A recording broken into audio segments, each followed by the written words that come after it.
Hey guys, welcome to another episode, because we no longer live in a physical world, we live more in a spiritual world. So, meaning, if you're just out here above doing things without thinking, you're gonna reap basically those consequences more faster.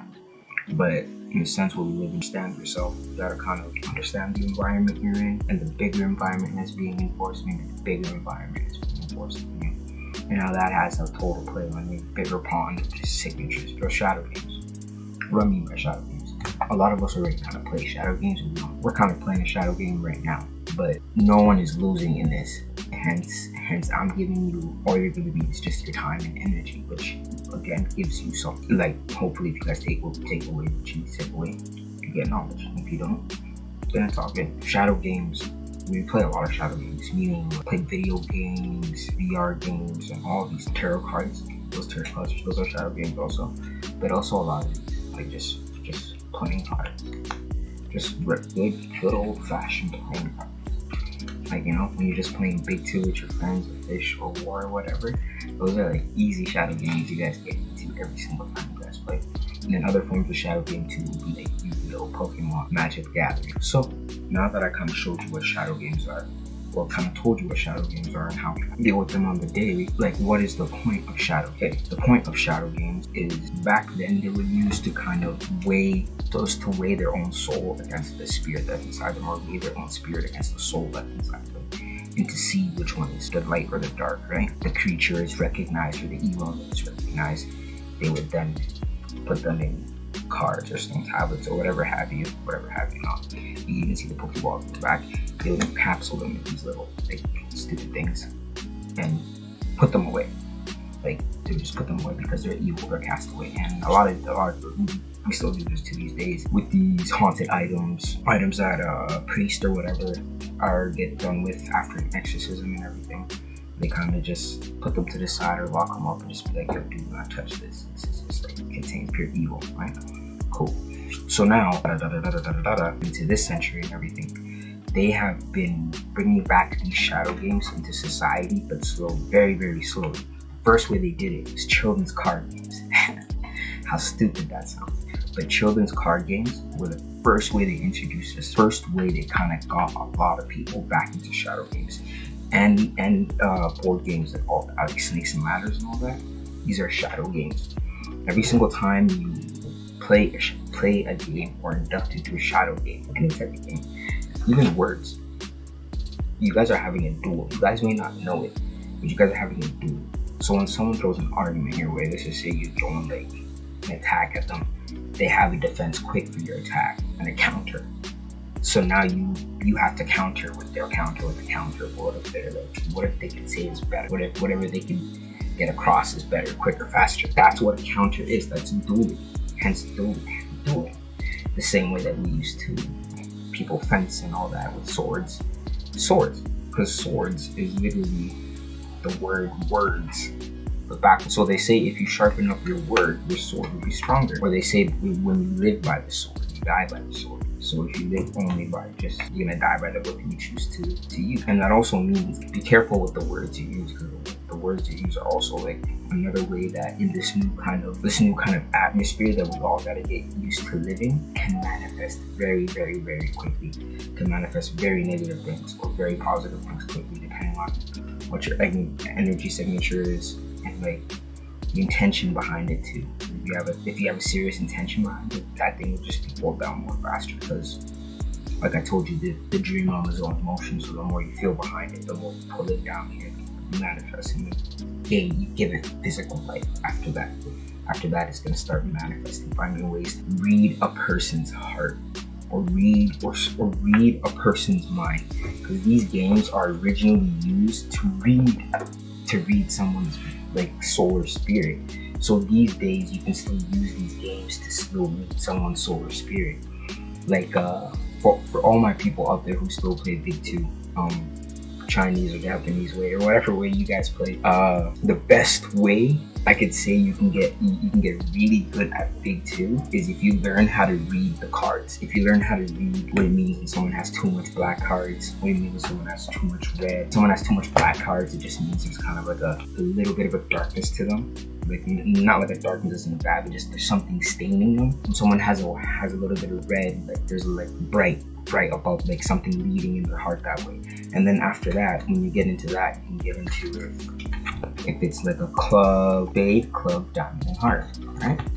All these would represent different elements. So some of these might, like one of these might represent air, water, fire, and earth. And so now when you're actually able to read the cards that are in your hand, you'll be able to be like, okay, so if I have this much and this is actually how you get really good at reading people. Because if you can read someone's heart, it doesn't matter what they say. It does not matter what they say, because what they say after that is just whatever they want to tell themselves to kind of hide from themselves, to kind of hide from everyone else. But if you know someone in their heart and you know how to read their heart, you will always get that real message, and you will know that, you will like not know that person, but you will have a hint at that person because they already showed you that, and you're able to go to the original source of it, basically their heart. You're able to read their heart. These games are used to read people's hearts. My words that I'm using, if you guys can be able to read my heart, you guys can be able to read what type of person I am, where I'm coming from. And just like that, I can be, if I hear you speak and I speak to you, I can hear the same thing, where your heart lies, where your mind lies, where your soul lies. You know, quick, if you learn how to like read these shadow games, you can skip all the shadow games that people play on you on the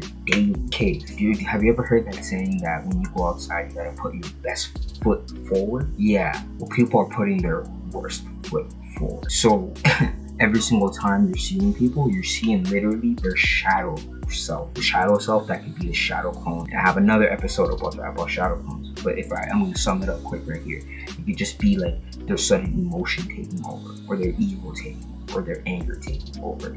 And them themselves, who are how they should be acting, it's just thrown all the way to the back. Thrown all the way to the back, and now this person is here. And then that little time that you get to, that they come out, you hear the real them. You hear what they really gotta say to you. You hear everything they gotta say, and then back. All these masks kind of come back. And how I know that, because trust me, I do that too. Trust me, we're all human, it's okay. But these things help you if you know how to put down that shadow side of yourself just to get through to someone. And when you can just read through people, you can avoid paths that are not even meant for you to begin with. Like, if you can read this person's heart from here to now, you can be like, okay, maybe this friendship here won't be good. Like, it's not going to be long lasting. It's not going to be it's not going to go the way that things should go. Then we got to end it. Or maybe even this relationship is not going this way. I got to end it. Maybe even a family member. Maybe it's cool. We're related by blood, but I got to end it. Like, that's just where just family don't start in blood, but it doesn't end there either. You guys know. If you guys don't, then you guys don't. That's all I can say. Family don't start in blood, but it don't end there either. Trust me. But just remember the importance of energy exchange, because you're just basically exchanging energies with people when you play these games. So there's always in some sense, when you're playing these shadow games nowadays, always a loser and a winner. There's always someone who needs their energy to be on top, or needs their energy signature to be above everyone, or kind of top, when that doesn't even have to do with anything at all. And these happen. This is going to be happening a lot nowadays too. So this chart here kind of helps a lot with the way people, that we kind of like how these shadow games play in effect. Let's just say you got like your aura is good. It's all like good. Your boundaries is all good. Right? You're all Gucci. Right? Let's just say you didn't do something at work. Your boss starts giving you heavy, just dookie over nothing, right? Just dookie over nothing. This is what's happening in exchange. This is you guys see the mouse? This right here is what's happening. The energy exchange that's happening. Let's just say this is you getting yelled at, and this is him. Yeah, this is you, and this is him. He's yelling all of that energy into you. And then at the same time, you're gonna go be the grounding force for that energy. Or it's either you're gonna ground it in someone else, or you're either just gonna keep it compacted, right? Just keep it built in. And then that's when you start, that's when you start having porcupine energy. That's actually kind of funny. That's when you start having porcupine energy. That's actually the most like, where it's just anger, where it's just every little little thing will set you off. Just boom, boom, boom, boom. Every little thing will just set you off. And then this one is for the people who think not talking at all helps the situation. No, it does not. Not talking is like the same thing as you're like doing, like you're just keeping it all in. And then on the other hand, when someone talks to you too much, this is on the receiving end of the energy you'll be on.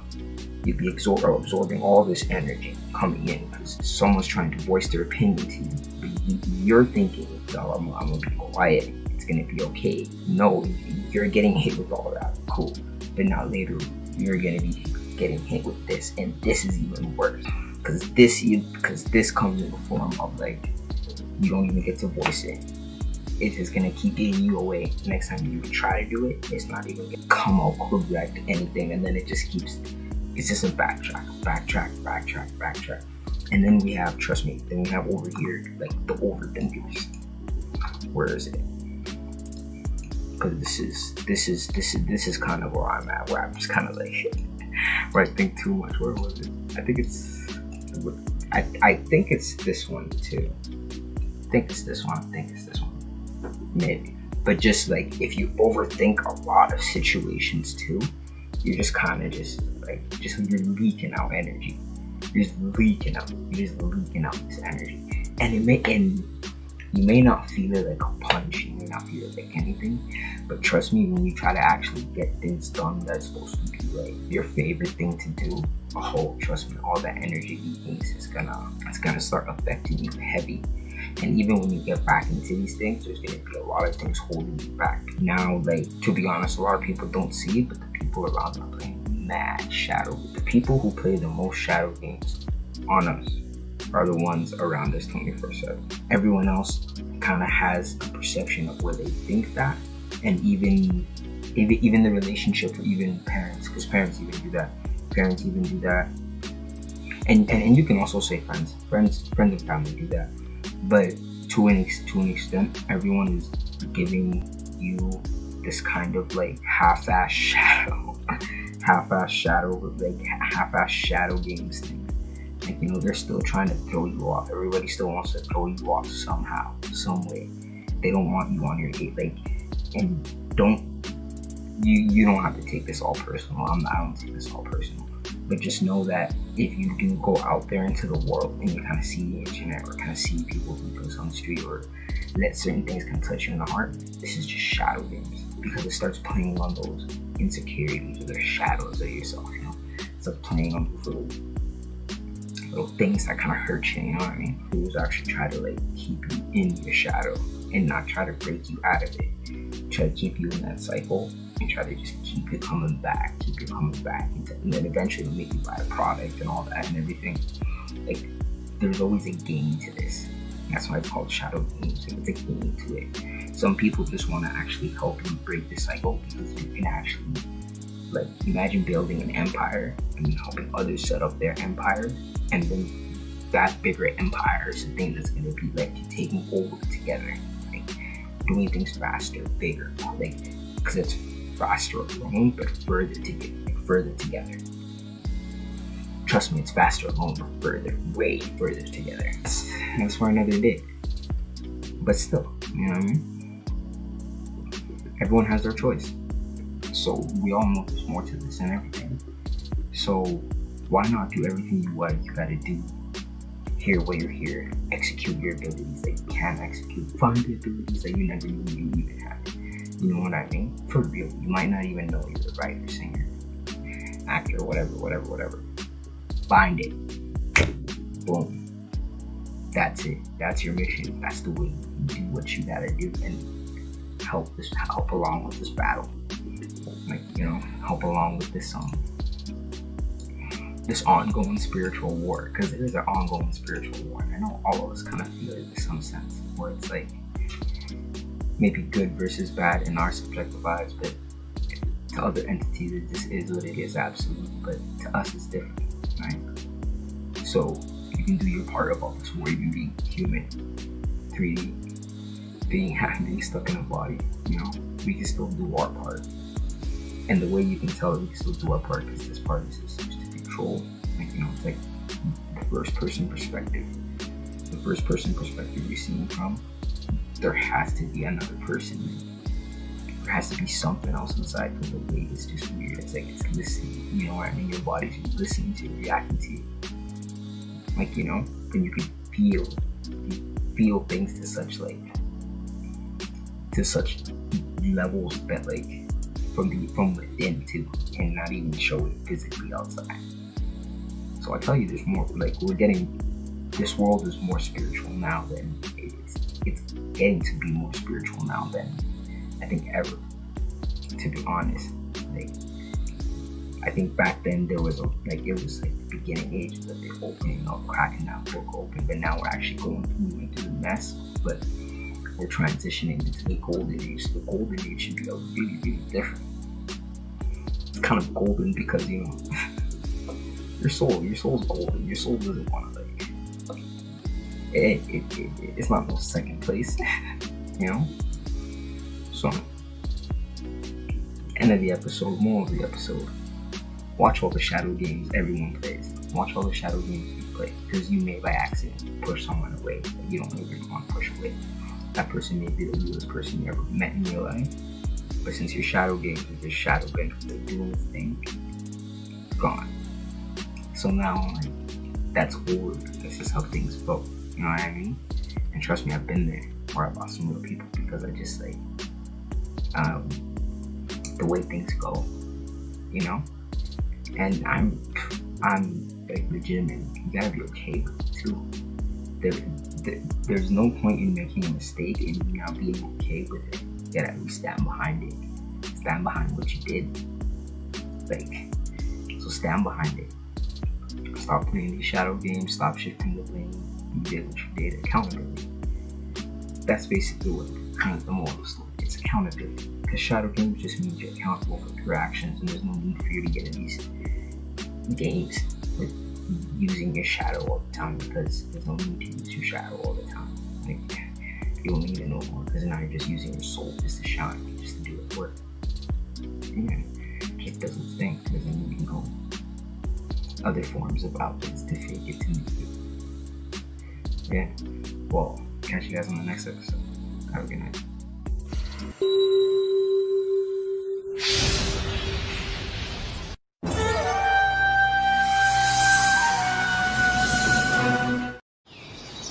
In the shinobi world, it's not how you live, it's how you die. A shinobi's life is not measured by how they live, but rather it's measured by what they managed to accomplish before their death. And looking back, my life has really been full of nothing but failure. Continually rejected by Tsunade, unable to stop my friend, and unable to protect either my student or my mentor. Compared to the great and celebrated deeds of the Hokage, my actions are trifling, insignificant things indeed. I wish that I could have died like each of the Hokage. A tale is only as good as its final turn of events, the plot twist. And mistakes are an important part of the plot too. I've lived my life always believing that the lessons I learned are what honed me. I swore I'd accomplish a deed so great that it would obliterate all my failures. I'd die a splendid shinobi.